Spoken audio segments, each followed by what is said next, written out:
So another foam board tutorial here, and I am using this dollar store foam board, which I right now definitely will say it is not good. Very thin material, and the best one to go with is the Walmart Tri foam board. And yes, that Tri foam board is the higher quality black foam board that you're going to get from Walmart, so stick with that one. And you'll see why later on with the Dollar Tree or Dollar Store foam board is not good.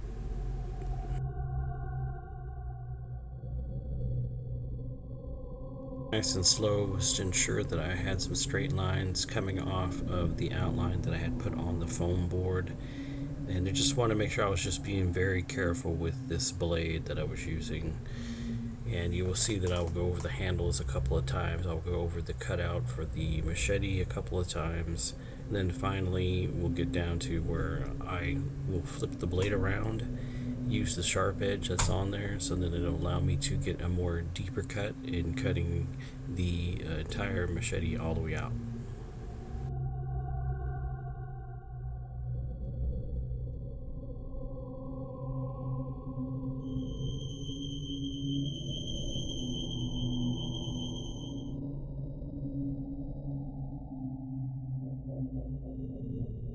This is a little tedious in work, but necessary to ensure that you're getting good straight lines and you're cutting evenly as well. And that way also you're not going to cut yourself in the process.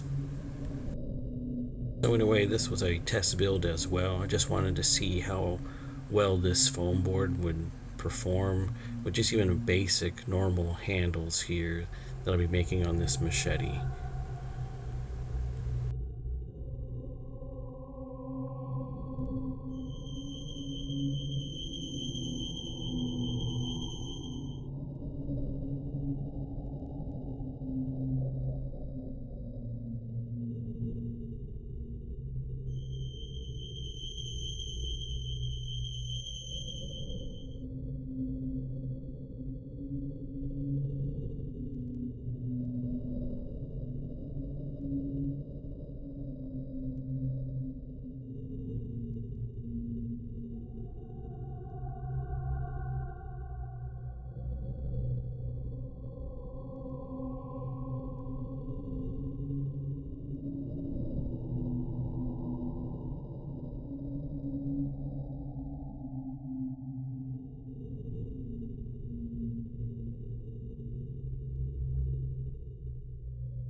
Alright, so now I got the handle pieces cut out. I just want to check it, size fit it, just to make sure everything looks cool and even on both sides.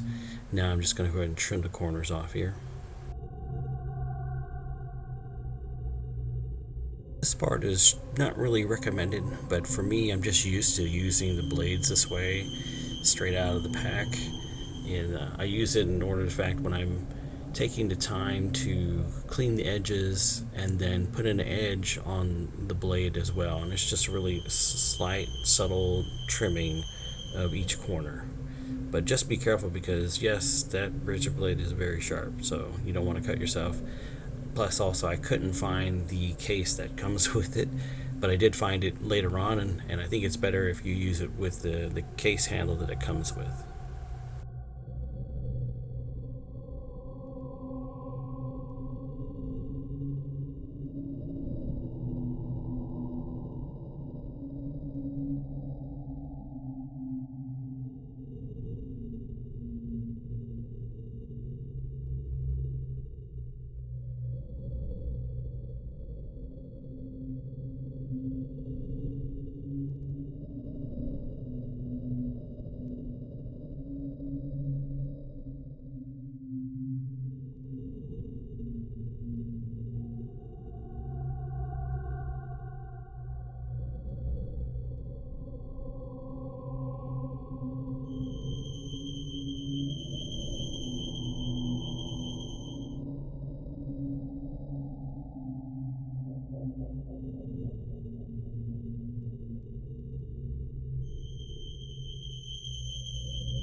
doing this part, just take it nice and slow. And as you can see, I'm just taking a very small amount of that corner off, just a very, very small amount, because I know that it will help shape out the blade with the foam.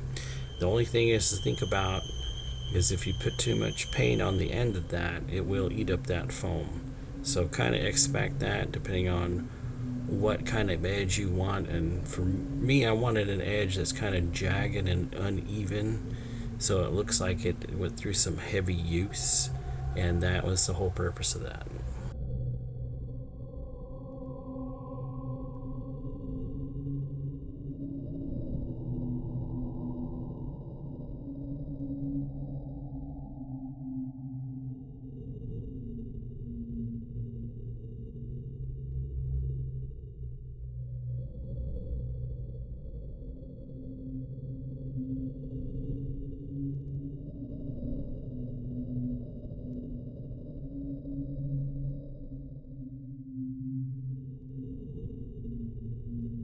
So I like using this hot glue. It works rather well in holding the foam pieces together. Just ensure that you left the hot glue gun on for a few minutes on high, then put it back down on low.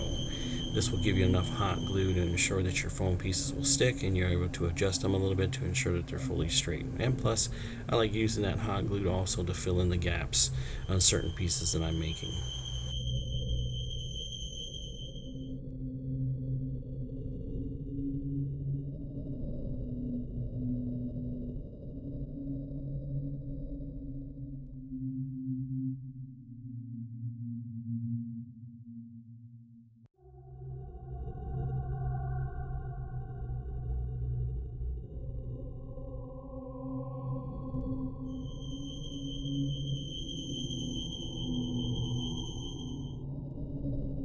All my handle gaps are filled, and I'm ready to set this machete down and give it a paint job.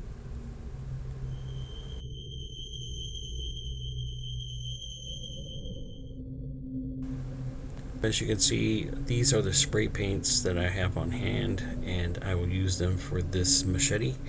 And I did find out that the black paint did help the brown paint adhere to the foam board better.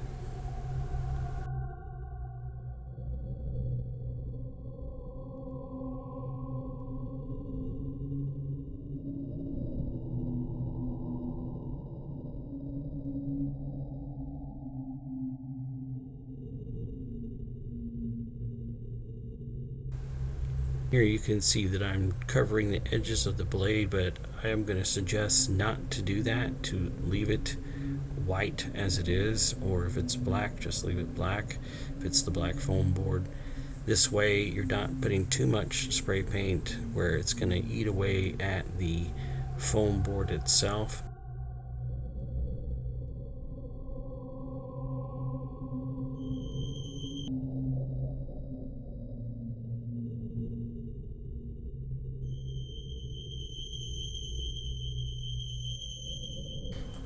So here I'm smearing the chrome paint, that way I can get a good texture and a bleed through of the brown paint to give me like a really cheap rust look to it.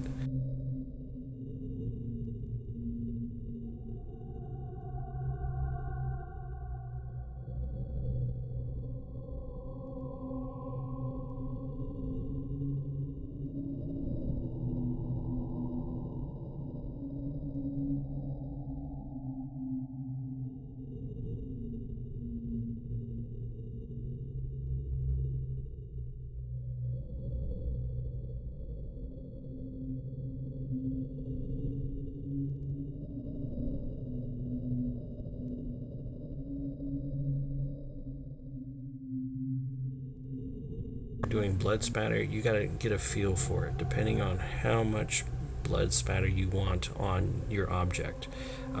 Definitely also, if you have too much, you're just going to fling it all over yourself first and then onto the blade or onto the concrete or onto the object, however you look at it.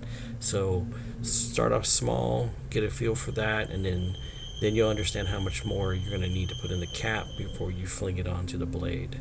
And actually, you'll see up here, I will take the time to put a little bit more into it and actually pour it onto the blade. That way I'm getting the effect or the look that I'm looking for.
the blade is finished, and it's not bad. It's okay, but as you can see, there's some bubbling that's on the foam from the foam paper separating from the foam due to the fact of the paint job. Now we'll do a comparison. I have the Walmart tri-board, and I actually made the handle just like in the picture, and then of course you'll see that dollar store one. Now check out this tri-board. This is really a thick foam board. It's very good, high quality. I like it, and the way it turned out, especially when I painted it held up rather well for the blade edge, and it is a little bit jagged like I like it. So that Walmart one, thumbs up. Love it. This one, this is a no-no. And why? If you look at it, man, this thing, flimsy, flip-floppity. Oh yeah, horrible. So definitely do not use it for that unless you're going to double up on the foam board and use less paint in certain areas, especially on the foam itself. So the only thing to do with that blade for me is I'm going to throw that away. And this one, the Walmart tri-board one, man, that thing is going to last for quite a while. I like it. It feels very sturdy. So trash that, and this is how you want to go. You want to use the black tri foam board from Walmart, and check out the paint job. I like it. It looks great. So I wish you guys luck on your project. Hope you guys like this video. Like, share, subscribe, because this is the road to 1,000 subscribers for me. So thank you very much for watching.